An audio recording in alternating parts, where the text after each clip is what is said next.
Welcome. Welcome to another Paranormal Highway where we talk about everything. The best thing about talking about everything is you're surrounded by friends. You're surrounded by good people in the chat, good people, skeptics who believes in it, who doesn't believe in it. It doesn't matter. We're all here. We're all great people. We're all here just to have fun. Now, if this is your first time, and if it is your first time, what took you so long to get here? Did you travel forever? Did you was the gas too much money where you can't drive home to get home to watch the Paranormal Highway? Well, if it is your first time, I'll explain it. We got like 4 segments. We got a cryptic segment, we've got a paranormal segment, we got a UFO segment, and we even got a Mandela effect segment, sometimes Matrix. I switch off here and there. And the idea is we'll play some videos that we've seen, we haven't seen, maybe some stories, and it gives people the idea to have discussions on it. Because you got to remember, if you're new here, you got to remember, you might have came from a Bigfoot community or a UFO community or different kind of communities. And sometimes we don't know about what's going on in the other communities. We don't know what kind of videos. So this might be somebody's first time.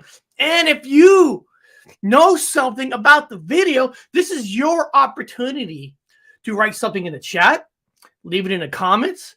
Now, maybe one day I'll take phone calls, but the thing is, I don't want the show to be 2-3 hours because we're here quick to learn something and get out. So we get out in the world, do what we got to do, research, whatever you do.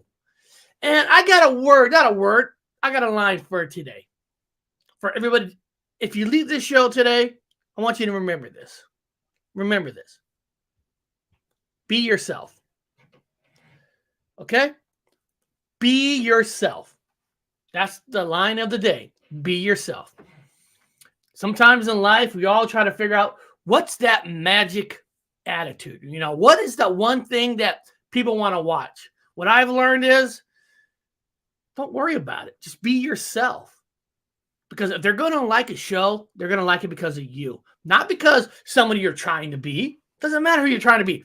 Be yourself. So everybody out there, be yourself. Have fun in life. Okay? All right? Beyond that, people, we're going to go right into it. We are going to get into some cryptids. So hold on. Put your seatbelt on. Hold on. Don't hit that gas pedal because now like $5-6 a gallon.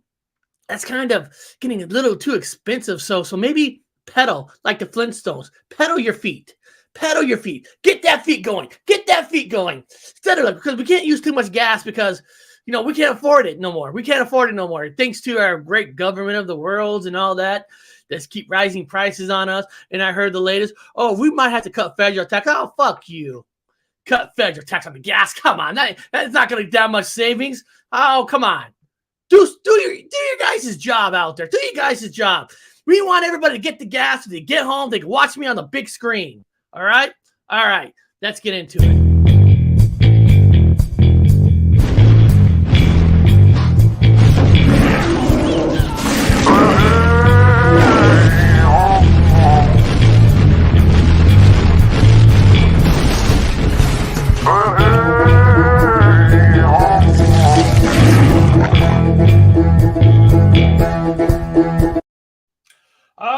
Guys, all right. What's the cryptid for today?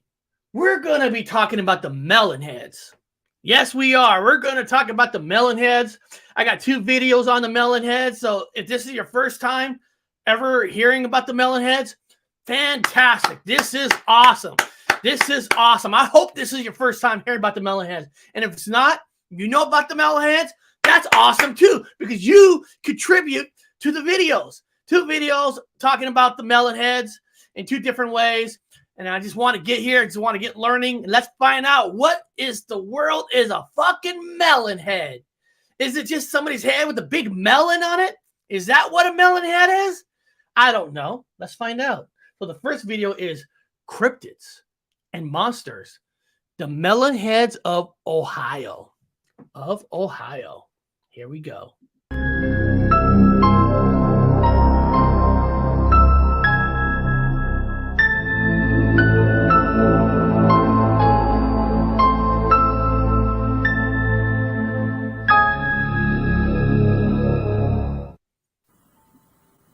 Something strange is said to stalk the woods at night. Small bodies, large, misshapen heads. Evidence of a tragic secret, some would say. Others talk of feral madness and inbreeding to levels that would make Wrong Turn look tame. Called melon heads by those who have claimed to see them, they have been sighted as far back as the 1800s and in 3 states, Michigan, Connecticut, and Ohio. Described as being around the size of a small child and suffering from a huge swelling of the cranium, a medical condition called hydrocephalus. Stories as to their origin abound, but the most popular center around a fringe doctor named Crow. It is said that Dr. Crow had saved the children from the streets, but in truth took them to his country estate as test subjects. He injected chemicals into their brains, which caused the large melon-like shape and led to the madness. After years of abuse, the melonheads rose up against the doctor and killed him by hanging him from a chain and burning his house down around him. Another origin tale echoes Dr. Crow by stating the children were escaped mental patients who burned down their asylum to live in the woods. There they resorted to cannibalism and murder in order to stay alive. Eventually they began to breed with each other and commit incest, which led to the mental retardation and hydrocephalus. Most of the sightings are localized to certain areas of 3 states. In Michigan, they are said to live in the woods around Ottawa County and near Felt Mansion, which is where many claim the insane asylum was. In Ohio, the melonheads are said to stay around an area called Crybaby Bridge. Several locals claim to see mutilated animals in the woods there on a regular. Has anybody in chat ever been to Crybaby Bridge? If you guys have, put in the chat, say, hey, I've been there. I walked it. Give us something. Regular basis. Connecticut has a long history with the melonheads as well. Most sightings have been reported around Fairfield County, but reports have come in from nearly 10 towns as well. As far as my take on these strange little cryptids go, I'd have to say it isn't likely these poor souls are out there. If they were, I would hate to classify them as creatures, since all stories point to them being human. Every state with hills seem to have a backwoods myth like this. Makes you think. All right, guys, that is the first video of the melon heads, and I got one more video, and look who we got, Connor. I was gonna wait to share something with you guys in the paranormal section. You guys all know I've been working hard. I've been working with somebody doing this awesome 2D animation, and I showed you guys a rough graph of a picture of me, and I'm going to share you guys 2 pictures of what's going to be in the 2D animation, and I want you guys to take a look at this and let me know what you guys think of it. All right, here we go. The first animation that's going to be in the 2D, that's Connor. That is Connor Flynn. He's going to be in my 2D animation, and that is me in the 2D animation. So I wanted to show you guys that I wasn't just joking. There's going to be a premiere this week. I can't tell you for sure Thursday, Friday, or Saturday because it's got to get completed. There is a deadline, but we want to get it done right. So if it takes to Saturday to Sunday, it's going to take it to Saturday to Sunday. And if it goes well, if everybody likes the 2D animation, there can be more. There could be an episode 2, and I already have a script for episode 2. But the first one, I'll give you kind of a hint of the script. It's basically the beginning of the journey of traveling in a car, driving to a podcast. Nothing complicated. And on the way, I find this hippie guy walking the roads, and I say, hey, you want to jump in the car? And off we go. So these are going to be the two men, and the rest of the people are going to be creatures and monsters. And then now don't go. What about your brother? What about this? I got future episodes that's going to bring in other people. This is the start. This is a test to see what people like, but this is kind of a flavor. And I love that picture of Connor because got the hair. I think it's great, and I just can't wait. I can't wait till it's done. I can't wait till it's done. Now, guys, don't get me wrong. This is not Simpsons cartoon. It's a 2D animation. If you ever look at a 2D animation, it's like a cheap version of South Park in a way, you know. But it's gonna be fun, and I this is all because I put in a lot of money into this, and I completed it with the members of the channel, donations. That's how this got completed. So I can't wait. This is a little teaser. So Connor, before I play the second video of the Melon Heads, what do you think of yourself? Wow, I look like a melon head myself right there. I definitely look kind of scary, I'd say, but I think it's art, man, and it is really cool. I can't wait to see it in action. I was at the beach yesterday getting some sun. You know, I think I'm a little bit tanner than homeboy drew me and animated me, but I am super excited to see me going riding pterodactyls and, you know, seeing what is out there. Yep. And guys, you know, once it's done, you know, I might do a little premiere before it, you know. So I just want to show you guys that this is really happening. It's going to be cool and it's going to be fun. And the 2D animation is 3 minutes. It's not half hour, 50. It's only 3 minutes because trust me, it costs a lot of money by the minute. Originally, it was going to be 2 minutes. I'm like, no, I got to be at least 3 minutes. Well, I need this much. Me and this guy work. Okay. I'll find the money. I got to have at least 3 minutes. So I'm excited. I can't wait. And it's going to be this week. And I'll keep you guys posted if any more pictures come out. But I don't think any more pictures are going to come out before the actual cartoon because the main people are just two people, myself and Connor, and the creatures and aliens. And then don't ask about anybody else because they'll be coming in future episodes. Remember, this is like a story. It's going to be a story. So hopefully you guys will like it. But let's get into the second video of the Melon Heads. And now to a special and spooky 3 News Halloween investigation into a Northeast Ohio urban legend about a group of creatures that still go bump in the night should you find yourself in Lake County. 3 News investigator Rachel Polanski went searching for the Melon Heads. It was a dark and stormy night. Probably sometime in the 1970s, or so they say, when strange creatures with abnormally large, bald heads are said to have roamed the woods of Northeast Ohio. And legend has it, they're still lurking today. We are in Kirtland, Ohio, and down in the deep, deep woods off of Wisner Road. That's Amy. I'm going to go further, but I got to ask Connor one question. You're from Ohio. You've been in this area, right? Yes. Cool. I'm going to ask you about this when this video is over. So, guys, Connor's been to this section. Can't wait to hear what he says about this area. Apostasi with the Lake County Historical Society. We enlisted her help to share the story of the Melon Heads. They could be dangerous if they wanted to be. Frightful appearance aside, Amy tells us there are 2 popular legends of how the Melon Heads came to be. They both involve a man named Dr. Crow. He was a mad scientist and had these orphans that came to his property. I got to pause for 1 second. Melon Heads, never heard of it. This is why I do this, because not everybody has heard everything, and this is awesome. I love it that this is his first time hearing about the Melon Heads. This is why I do it. This is why. And he was doing procedures, and that at one time the kids got so tired of being abused by Dr. Crow and his wife that they lit the house on fire and burned Dr. Crow to death. And then from there they realized that they didn't have a place to go, so they took to the woods. That's one theory. In the other, the government was responsible for doing experiments on the children, which resulted in their large heads. Then the kids were sent to Kirtland. So they showed up at Dr. Crow's house in the middle of the night, and he and his wife took care of the children. Dr. Crow died of natural causes in his home. The house caught on fire, and again, the kids were alone and took to basically living in the woods. In both stories, it's said that mean-spirited locals began calling the children Melon Heads because of their swollen heads. And over the years, the nickname stuck. So too did the reported sightings, most of which Amy says happen at night.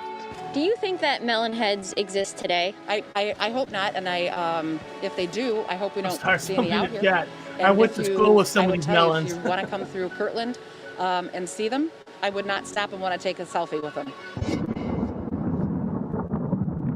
Well, you heard it from the historian. If these Melon Heads do exist, they come out at night. We are not going to stick around to find out. Reporting in Kirtland, I'm Rachel Polanski for 3 News. So, Connor, what's the story about the Melonheads in Ohio? What you know about them?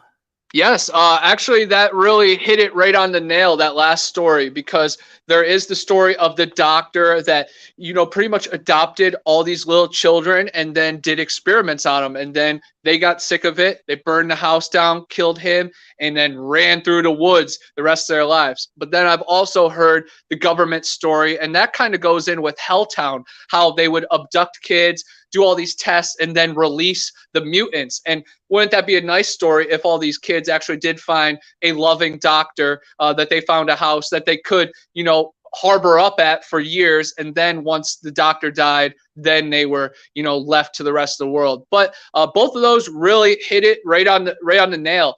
There's a place called the Gore Orphanage that is a real documented location that they had a bunch of kids at, and there was a fire as well. So the Gore Orphanage fire blends in with the Melonhead legend a bunch. And then there was this monster, or this creature, that was spotted on Whitney Road in Strongsville, Ohio, right by my house, right by all this legend. And it was the Whitney Road monster, and there's a picture of it, and it looks like a white melonhead golem type creature, and you could see its white hands grabbing the tree, and the picture is really cool. Mystery Files actually just reposted it recently, and it went viral, and I'm like, that was right across the street from my house. Wow. But I think that the white crawlers, these golem type creatures, even the rake, kind of blend in with the Melonheads. But like it said earlier, the Melonheads go back to the 1800s in different islands, different continents as well. And then you add in that some of them can go underground, some of them can disappear. It's a little bit more than just a normal human being experiment gone wrong. But again, it is definitely a pillar. Do you think Pumpkinhead could be related to the Melonheads by any chance? Yeah, I would say definitely some kind of mutant, and that was a son that things went wrong and it turned into that creature. So I definitely think there's a connection. Plus, my nickname from my mom is Pumpkinhead, and I came right from where the Melonheads, were born at. So maybe I'm a Melonhead runt, and I have a small head. And guys, this is why I play two different videos. Sometimes, they're almost same stories, but there's two different kind of stories. And hopefully this is your guys' opportunity to go out and learn more about the Melonheads. Do some research on yourself. There are some longer videos. I can't play the longer ones or we'd be here all day, but go study, go to the Melonhead. There's so many folklore stories. There's so many great stories out there. And I want you guys to go out and find some of these cryptids. That's why I've been doing shows on cryptids lately. So we get all the cryptids, and not all cryptids all on one show, kind of like today, the Melonheads, another day. So we kind of concentrate on the Melonheads and all that. So guys, we're going to be going into the paranormal, and I'm sticking to the theme of finding haunted hotels because this is the summer and a lot of people are traveling. If you're going to travel, if you're going to stay in a hotel, fuck it. Why not a haunted hotel? What the hell you got to lose?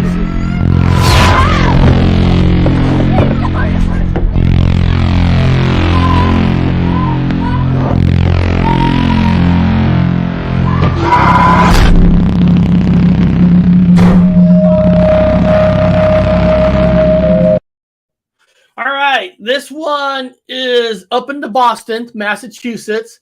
It's the Omni Parker House. Apparently, the Omni Parker House is haunted. So if you're going to go in that area, I don't know, graduations or something, stay there. Maybe you guys could... we might know like the princess of the whole family, because Dina Parker is from Boston, and then it's the Parker Hotel. So we might know the heiress. Oh, Dina Parker, if you got anything about, when you see this video, Dina, anything you want to add into the chat, please add in. This is why we do this. Omni Parker House. Opened in 1855, the Omni Parker House was founded by Harvey Parker and is located on School Street near the corner of Tremont. Originally called the Parker House Hotel, the hotel attracted a variety of celebrities. One of the most notable visitors of the Parker House Hotel was Charles Dickens, who resided in the hotel for 5 months between 1867 and 1868. Here, he first recited and performed a Christmas carol for the Saturday Club. In fact, the Parker house still housed the door to Dickens' guest room and the mirror he used for rehearsals. With such a long and rich history, it is not surprising that the hotel is considered home to numerous spirits, including that of Harvey Parker, who died at the age of 79. Harvey was known to be an exceptional host who was committed to providing superior service for his guests. It would appear that his hospitality continued beyond his death. Okay, so this is room 1012, where mother and daughter stayed and reportedly saw a man in time period clothing standing at the foot of their bed. And when they went downstairs at the dining hall for breakfast that next morning, they saw a portrait of that same man, and that man was the founder of this very hotel. You guys hear that? Isn't that cool? What she said, if you didn't hear her, they saw a ghost image, and they go down there to eat, and they see a picture of what they saw of the ghost in that room. They didn't even know what the guy looked like. That is cool. That is awesome. That makes you feel like, wow, I really did see something, because that would be flat out luck. So continue. Parker.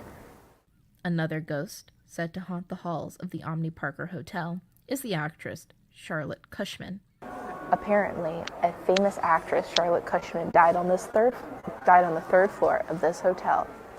And ever since then, this elevator currently stops at this floor without anybody calling it. Guys, okay, so we're gonna see if it's watch this. People watch this. Itself. We didn't press any buttons. Oh, hell no. Nope. Nope.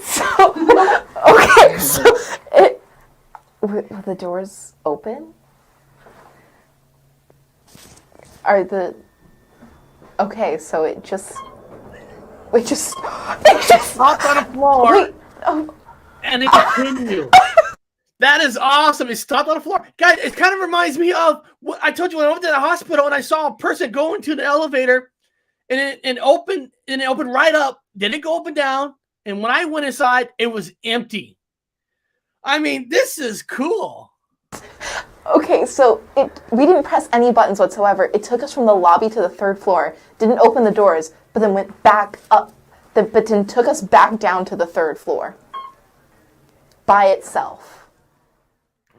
Although we didn't see the ghosts of Harvey Parker or Charlotte Cushman, we did experience a strange occurrence in the first elevator. Was the strange stop a result of a mechanical issue or of something more supernatural? Without definitive proof, the case of the Omni Parker house will remain unsolved. So if you guys are in that neighborhood, if you guys are in that area, stay there. Stay night. Do that. Take the elevator, I don't know, press 5 or 6 and see if it just stops. Kind of like what they did. You might not see the ghost, but if you see that just stop and never open and then go, unless they got some kind of electronic, somebody in a joy room is doing it on purpose, but that's an old building. I don't really see somebody have it rigged to do that, but I don't know. I think it's cool. Discovery Plus, you can send me and Connor. We'll investigate the shit out of it. Yeah, lock us in there for 24 hours. And we'll go to the third floor, down to the lobby, up to the penthouse suite. But yeah, I think that is fascinating. Very cool that they could pick it up on video. You know, they heard the legend. They tried it out. It rang true. However it was. You know, maybe it's some kind of protocol inside the machine to do that. But I love the story behind it, and it all adds up. It's really fun.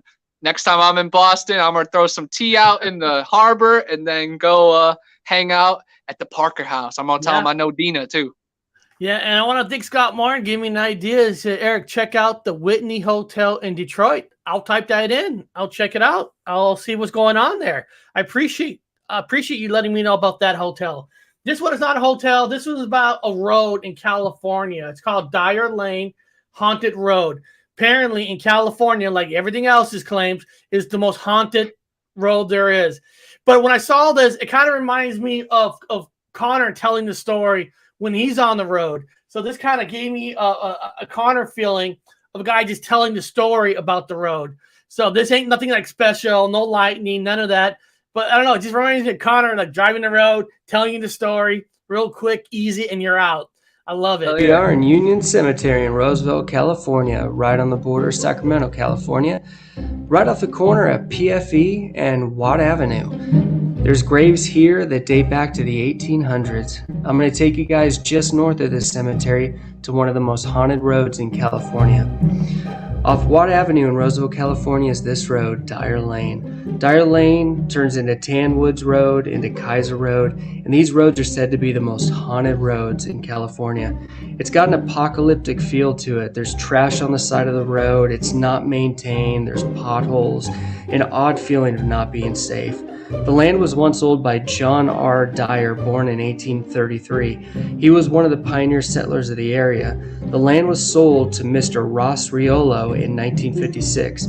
Cocriolo is nearby, and there's actually a Cocriolo trail that's nearby as well. In the 1930s and 40s, the KKK held secret meetings here.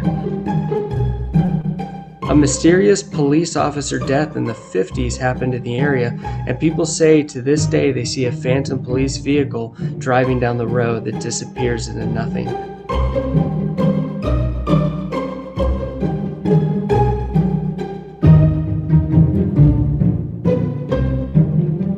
In 1972, there was a car into a tree. The occupant had... Now, guys, what's neat is I'm not telling you any of these stories are real. They might be real, but people must think it's real because they're painting on the road using hell. They're taking time out, like there's something with this road. I mean, we all say certain areas are haunted, but are you going out there spray painting roads and writing stuff? So there might be something here. Major head trauma, and to this day, people report a man walking down this street bleeding from the head. There's bullet holes in signs, chalk outlines of bodies on the roadway. Cars randomly stop running for no reason on this road. Paranormal activity, ghosts, orbs, figures forming out of thin air, UFOs in the neighboring fields have been reported. Cult activity has been reported in the area, and sometimes they say at nighttime, if you turn your lights and car off, roll down your windows, you can hear chanting in the distance. Recently, a woman was surrounded by cars, and the occupants wearing face masks jumped out of their cars and kicked out her tail light. We do know that Brown Dwarf lives in California. Now, this is far where he's at. I mean, this is near Sacramento, but if he's ever taken a drive down there, maybe Brown Dwarf can take a ride on the Dyer Lane for us. Many paranormal teams have researched this area over the years.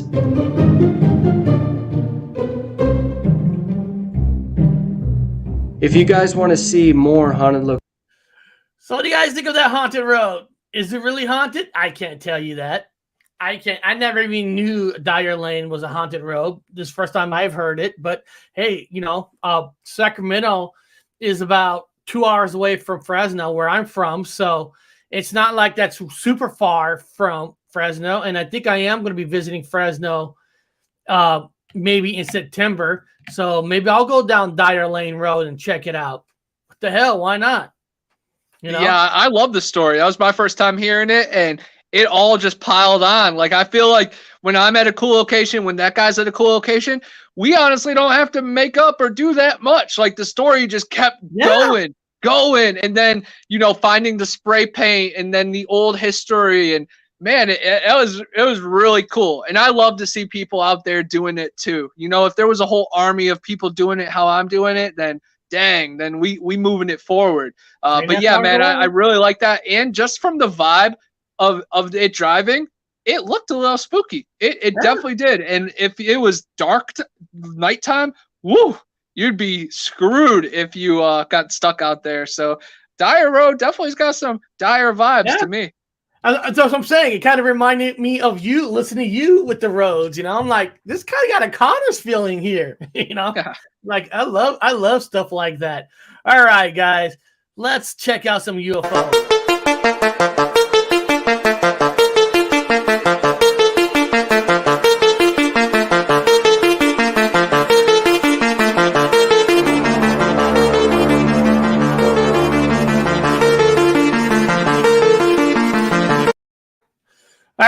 This video is the title of the show today. Actual video footage of the 1942 UFO Battle of L.A. So I can't tell, they say it's the real footage. I don't know. But let's, who cares? Let's just check it out. We'll see what you guys think of it. The news of the world, Wednesday, February 25th. Once again, Columbia's correspondents in world capitals and in the fighting zones in the Western Pacific are ready to give you the latest news direct by shortwave radio. And now for news of our own West Coast, we take you to Los Angeles and the report of Byron Palmer. Anti-aircraft guns went into action against...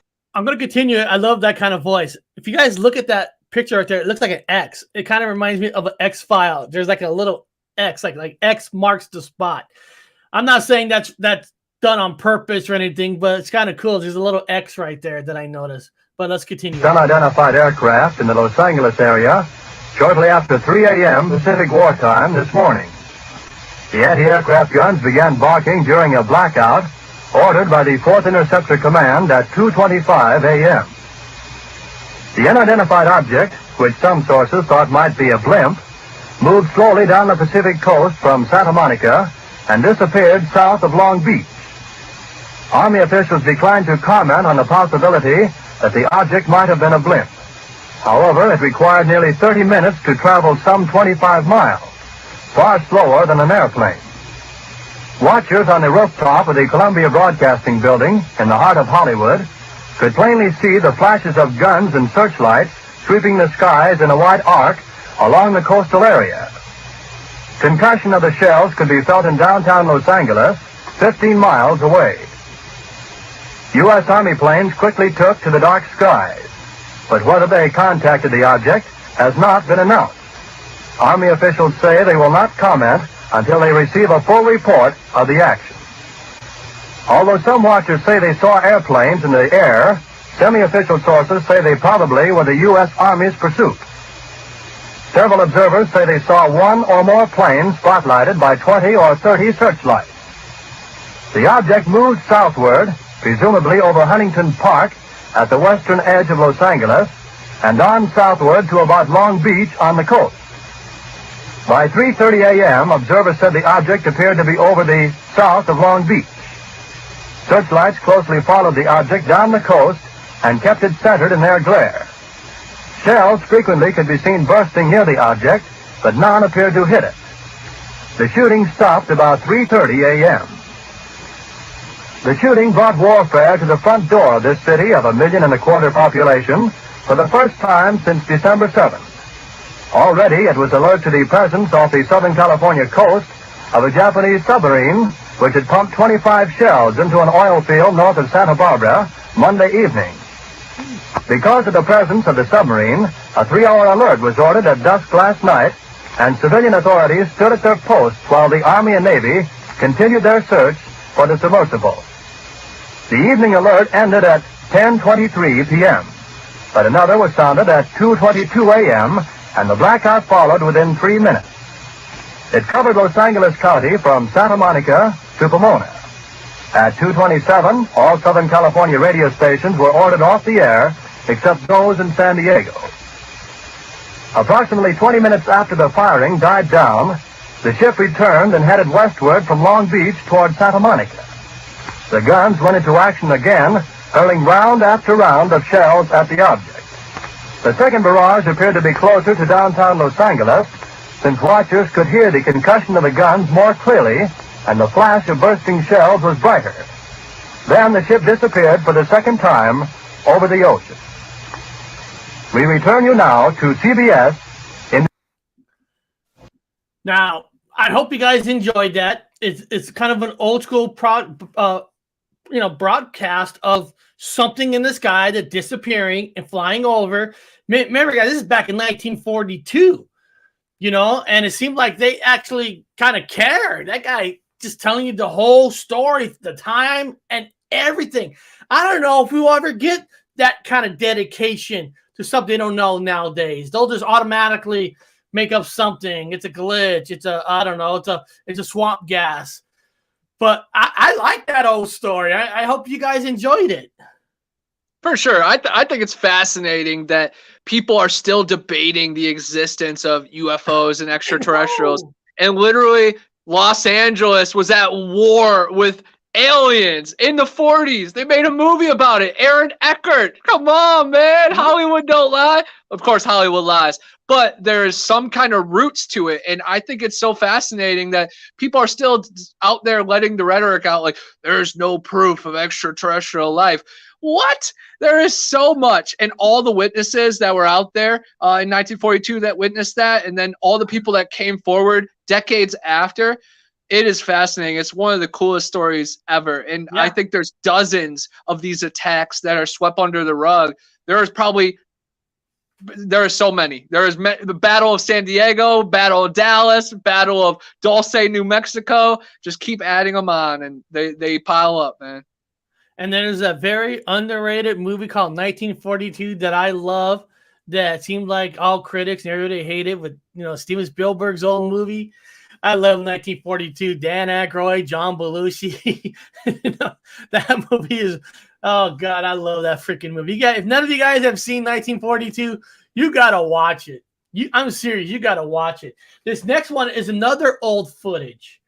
This is Luke AFB, Arizona in 1953, where they caught something and didn't know what it is, a rocket or a ship. It's kind of neat. This is an archive.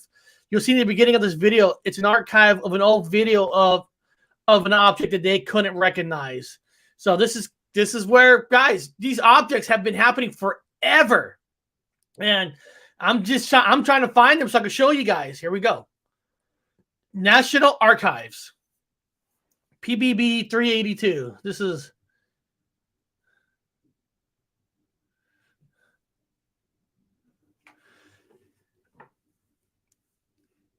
now. You guys see that up there? Now I'm going to press pause for a second. Now I know right now you're thinking, well, that looks like guys. This is 1953.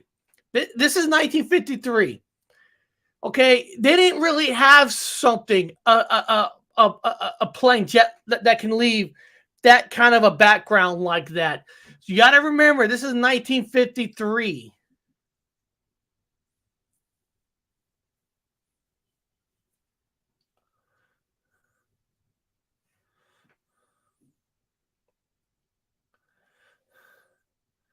And that thing is jamming through the air. 1953, people, not nowadays. What plane could do that in 1953? And it was enough where they put this in the national comment. Now, somebody wrote, looks like a comet.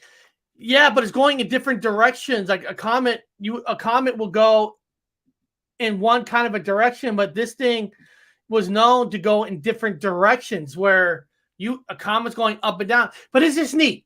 It's neat. And why I'm showing this is to show people that there's been unidentified flying objects since the 40s, 30s, 20s, 50s, 60s, and 70s. And you need to look at them all. Now, is that a possibility of a comet? Well, of course. I don't know. I mean, it's an unidentified flying object. I can't sit here and tell you, but you look at the way it travels, it's hard for me to think that could be a comet. It could be. It's not like I study comets and how they go up, because it looks like it goes up a little bit and it goes down and then it kind of goes up a little bit. And remember, and this is 1953. So yeah, and Daily Dan's right. In 1944, they had the Horton brothers had jets that could do that from Germany, but this was in Arizona. And apparently, when they shot that, there was supposed to be nothing in the sky. There's supposed to be nothing up there. They checked with the airports, military, and apparently, where they shot this in Arizona in 1953, there was nothing that's supposed to be up there. I think it's kind of cool. I thought, just to kind of show you guys that there's footages that goes back from the 50s and 40s and 30s. And are there explanations? Could be, but that's not saying that's not an alien ship, because we don't know. I think it's fascinating on so many levels. It's cool footage. It's clear. And we get to see how far we are for like Anthony's footage, S4, unidentified S4. He's out every night with, up to gear or up to year gear, not no $20,000, but you could see that his tech, what it produces, all these different colors. I just appreciate this, and I appreciate the journey and all the years in between. So it's really cool that, evidence has been being captured and gathered for, I don't know, half a millennium now, even longer, of course. But we get to share it and enjoy it and learn from it. It's special, man. And look, looks like the first ever chemtrail. And yet, I'm just saying that there weren't supposed to be anything in that sky where they filmed that. It was enough for them to put it in the National Archives. If it was just nothing, why would they put it in the National Archives? They put it under the National Archives as an unidentified flying object. Nobody knows what it is. You got to ask yourself. It's pretty interesting.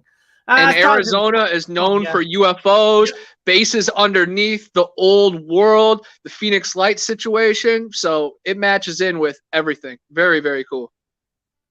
And now, guys, we're going to jump on over to the Mandela effect. This is kind of these are going to be like fun little videos of Mandela effect. Obi-Wan never told you what happened to your father. He told me enough. He told me you killed him. Luke, I am your father.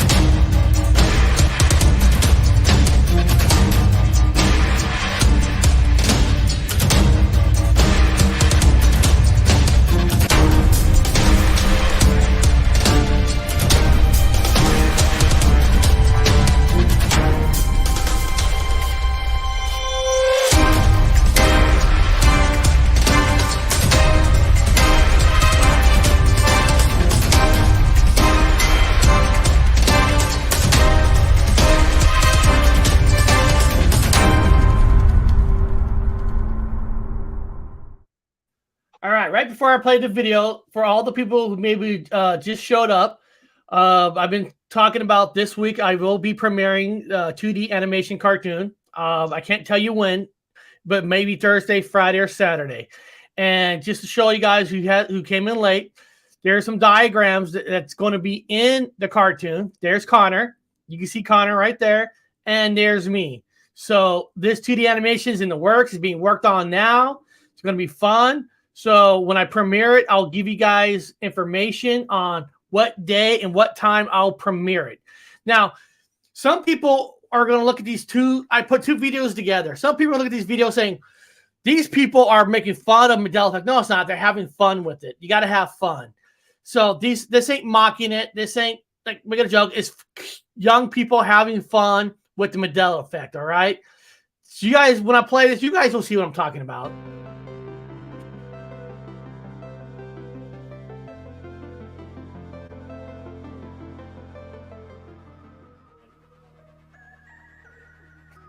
Hey, does anyone know where the Jiffy is?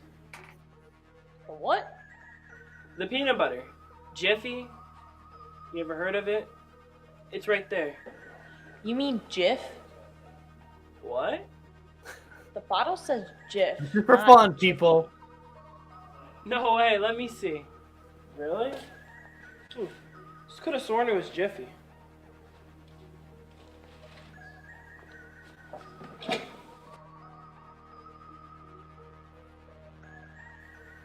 What is the Mandela effect? Curious George never had a tail? I remember him having a tail. How do we even know what's reality? Is there another universe out there? Oh my god. Are we in a different universe? Jiffy? We are in a different universe! What is wrong with them today? I think there might be something in that peanut butter.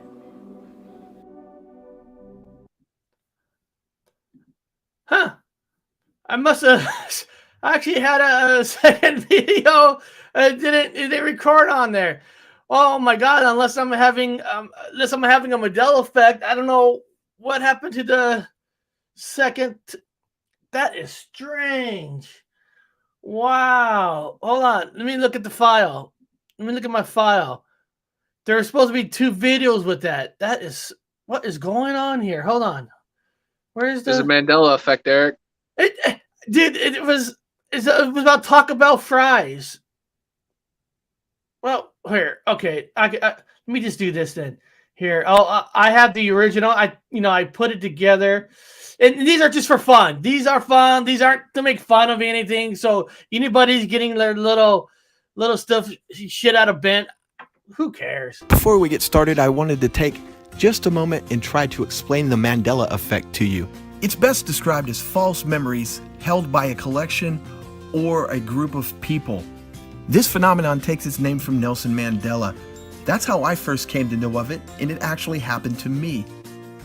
There is a group of people that have the memory that he passed away in the 1980s, and they remember the funeral. I happen to be one of them.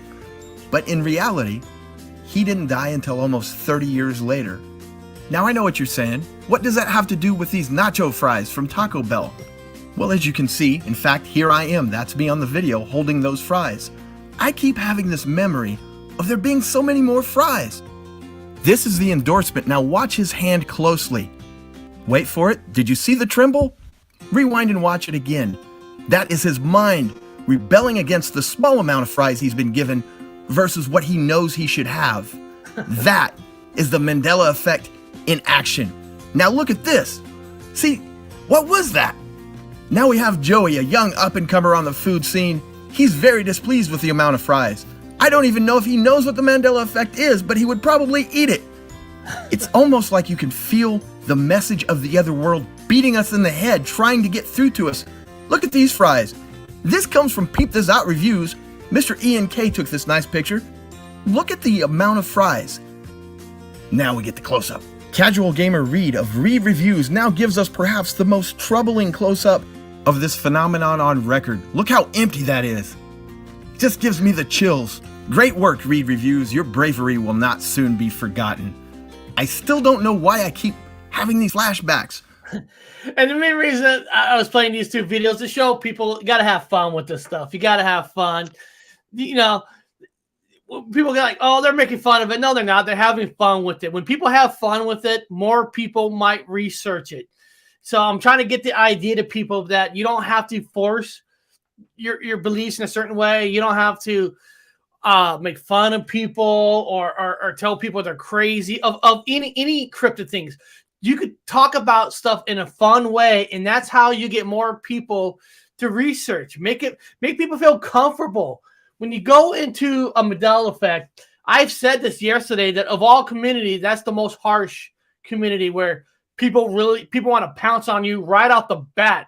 I mean, I'm serious. They do. So have fun with it. Explain it in a certain way. Joke about it, because you'll probably get more people to look into it than always trying to fight back and saying, fuck you, don't bash me. Don't worry about that. Have fun with it. Make stupid videos. So when you see young people making videos, you're thinking, oh, they're kind of mocking it. Nah, actually, no. They're actually probably helping it. A lot of people like laughs. They'll see it like, let me check into this. Wow, I didn't know that.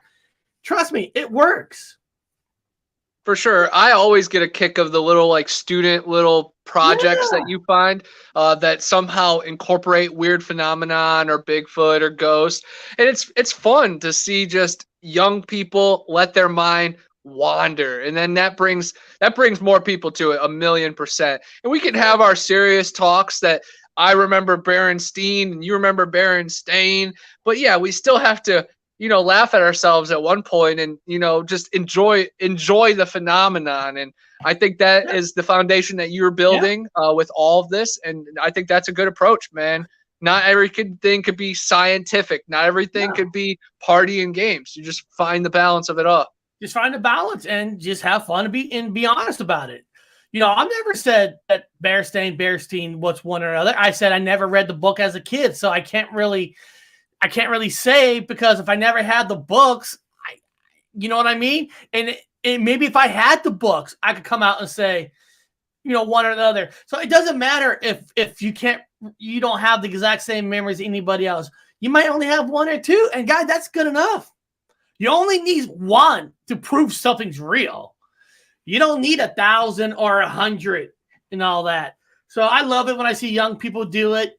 And I know I was reading their not chat, but the comments, and I saw people writing comments like, oh, they're making fun of it. And like, no, not really. They're talking about Jeff and Jeffrey. They're having fun with it, going to a reality. They never said anything that it wasn't real or not. You know, people just sometimes they think too much into it and just enjoy it. I enjoy it, and I showed it. I share it. Because that's what we need to do is share.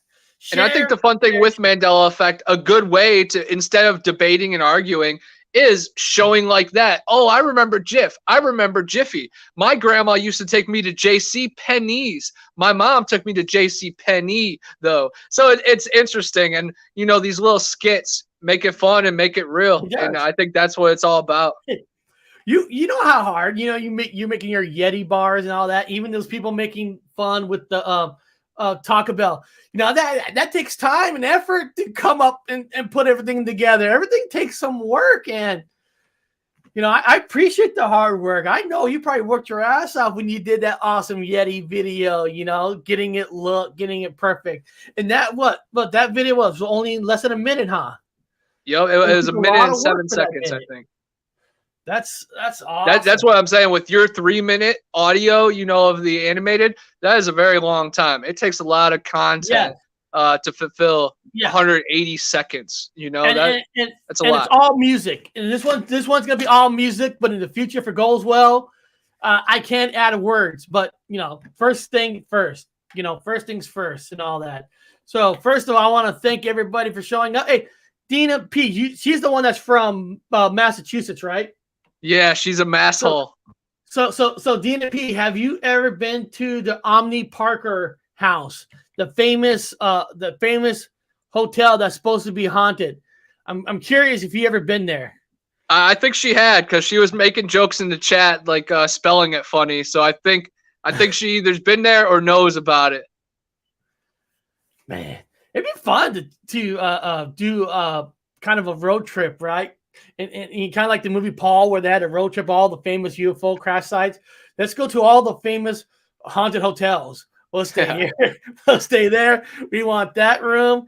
And can I show something? Zombie Tech Review made something for me today. And hold on, let me find it. And I did not ask him to do this. And let me find it. And I want to give him a shout out for doing this for me. Where is it? Let me go here. Where is it? He made me a logo to make a shirt with. And let me share this screen. Look at that, guys. Nice. That's awesome. He made that for me. I didn't even ask, and he went ahead, made like that shield. And I know there's a darker background, but the blue color is awesome. It's just how do you thank somebody for not even you asking, who just went on their side and said, "Hey, I made this for you. Hopefully you like it." I mean, dude, that's a compliment that I can't share back. You know, that's awesome. That is awesome, and it matches with the highway sign too. But Eric, you deserve tenfold, man. The amount of effort and information that you provide for this community, man. You deserve that logo and every other nice thing that people throw your way, brother. Oh, I appreciate that, and man, guys, now tomorrow night there's a show. No guests at the moment, just Connor and myself and whoever wants, come on, good people, and we're just gonna have a good time. And then, of course, the Paranormal Highway will be back on Thursday, and then hopefully by Thursday I'll have a date for the premiere, the 2D premiere. I don't even have a name for it yet, so I actually might come up with a few names and put it in a voting, and let you guys vote for the name for the very first episode of the Paranormal Highway 2D animation. So I'll make you guys all part of this. So once I get done, once I evaluate, it's all good to go, and I'll come up with like 4 different names, and I'll put it in the vote, and that you guys choose the name of that episode, and then I'll pick the day to show it. It's gonna be fun. It's gonna be exciting, and man, I can't wait. Beyond that, guys, if you're bored, if you got nothing to do, get in the car, travel somewhere. Go to a graveyard, go to a forest, go somewhere. Do some research. Whatever it is, research, look up, take some cameras, whatever you do. Start looking, start searching. Get on that highway, because once you get on the highway, the journey to the unknown is right in front of you. So I'll see you guys next time on the Paranormal Highway.